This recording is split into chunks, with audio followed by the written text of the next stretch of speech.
বাঙালিখানায় সবাইকে স্বাগত জানাই। আজকে আমি 1000 সাবস্ক্রাইবার পূর্ণ করলাম।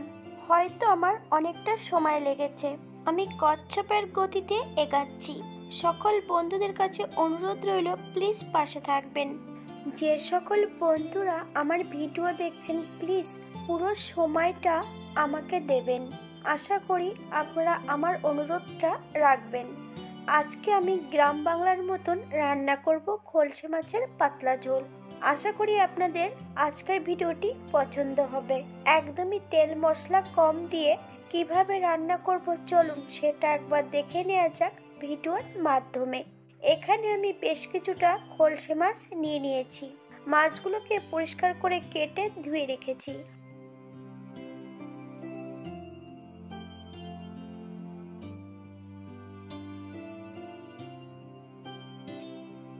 হাফ চামচ লবণ আর হাফ চামচ হলুদ গুঁড়ো মাছের গায়ে বেশ ভালো করে লাগিয়ে নেব। 10 মিনিটের জন্য মাছগুলোকে রেস্টে রেখে দিতে হবে।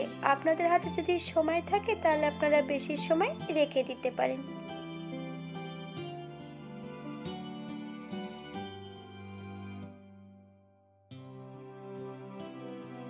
আজকে আমি লোহার কড়াইতে মাছগুলো ভেজে নেব। সাদা তেল অ্যাড করেছি। তেল গরম হওয়া পর্যন্ত অপেক্ষা করতে হবে।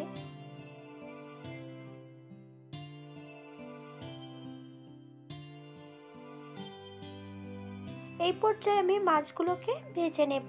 বেশ উল্টিয়ে পাল্টিয়ে মাছগুলোকে ভেজে নিতে হবে। তবে আপনারা আপনাদের পছন্দ মতন মাছগুলো ভেজে নিতে পারেন।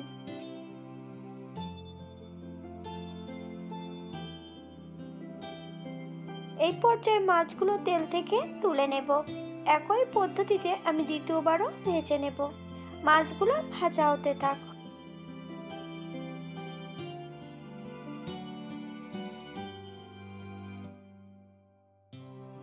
অপরদিকে একটা কড়াইতে বেশ কিছুটা সর্ষের তেল অ্যাড করব।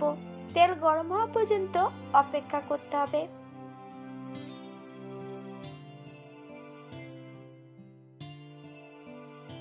ফোড়নে রেখেছি কালো জিরে, রাঁধুনি।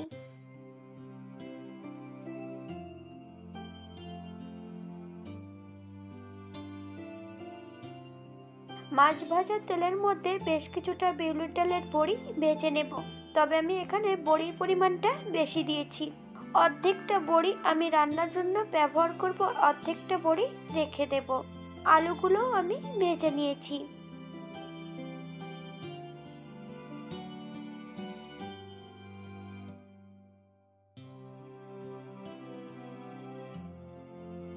এই পর্যায়ে আমি ফোড়নের মধ্যে অ্যাড করব বেশ কিছুটা কাঁচা লঙ্কা।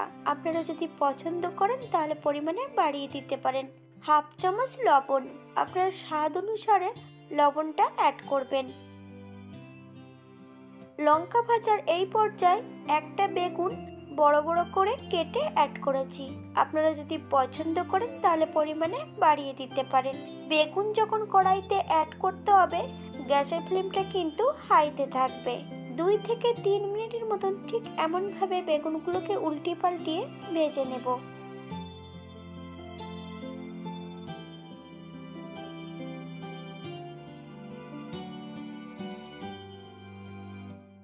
এই পর্যায়ে অ্যাড করতে হবে 2 কাপ গরম জল। আপনাদের যতটা গ্রেভির প্রয়োজন আপনারা ততটা জল অ্যাড করতে পারেন। ভেজে রাখা আলু আর বিউলির ডালের বড়ি অ্যাড করব। 7 থেকে 8 মিনিটের জন্য ঢাকা দিয়ে রেখে দেব, অথবা যতক্ষণ সবজি সেদ্ধ হচ্ছে না 8 মিনিট পর এই পর্যায়ে একবার চেক করে নিতে হবে সবজিগুলো সেদ্ধ হয়েছে কিনা। হাফ চামচ হলুদ গুঁড়ো। যতক্ষণ সবজি সেদ্ধ হবে না ততক্ষণ কিন্তু হলুদ গুঁড়োটা অ্যাড করবেন না, তাহলে কিন্তু বেগুনগুলো আর সেদ্ধ হবে না। আমি আগে পরে লবণটা অ্যাড করেছিলাম, তাই এই পর্যায়ে কোনো লবণ অ্যাড করব না। আপনারা স্বাদ অনুসারে লবণটা অ্যাড করবেন।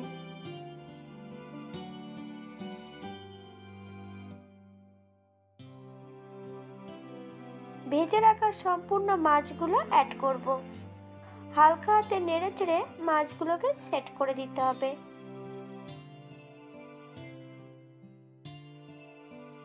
4 থেকে 5 মিনিটের মতন মাছগুলো আবার রান্না করে নেব। আমি রান্নাটি করছি এই পর্যায়ে মিডিয়াম আছে।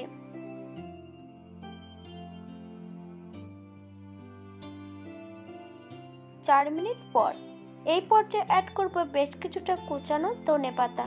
আপনারা যদি পছন্দ করেন তাহলে পরিমাণে বাড়িয়ে দিতে পারেন।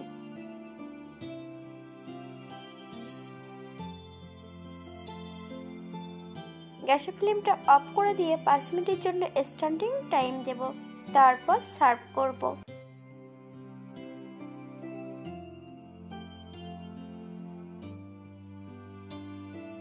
বাঙালি রান্না ঘরোয়া উপকরণ দিয়ে। আপনাদের যদি রান্নাগুলো পছন্দ হয় তাহলে চ্যানেলটি সাবস্ক্রাইব করে দিয়ে পাশে থাকবেন, পাশে থাকা বেলটি বাজিয়ে দেবেন, নইলে নিত্য নতুন রান্নার নোটিফিকেশন পাবেন না।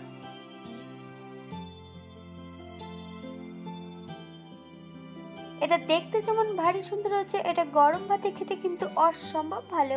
আপনারা বাড়িতে একবার একই পদ্ধতিতে বানিয়ে নেবেন। যারা পেঁয়াজ রসুন পছন্দ করবেন অথবা সর্ষে বাটা বা জিরে ধনে বাটা পছন্দ যদি করেন অবশ্যই অ্যাড করতে পারেন।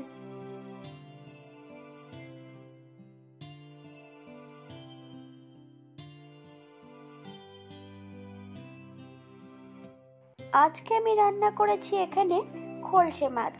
আপনারা যদি অন্য নামে চেনেন তাহলে অবশ্যই কমেন্ট বক্সে কমেন্ট করবেন। আজকের ভিডিওটি এই পর্যন্ত। সবাই সুস্থ থাকবেন, ভালো থাকবেন।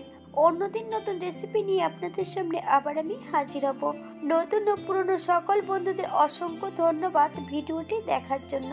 হাতে যদি সময় থাকে তাহলে একটা লাইক, কমেন্ট, শেয়ার করবেন।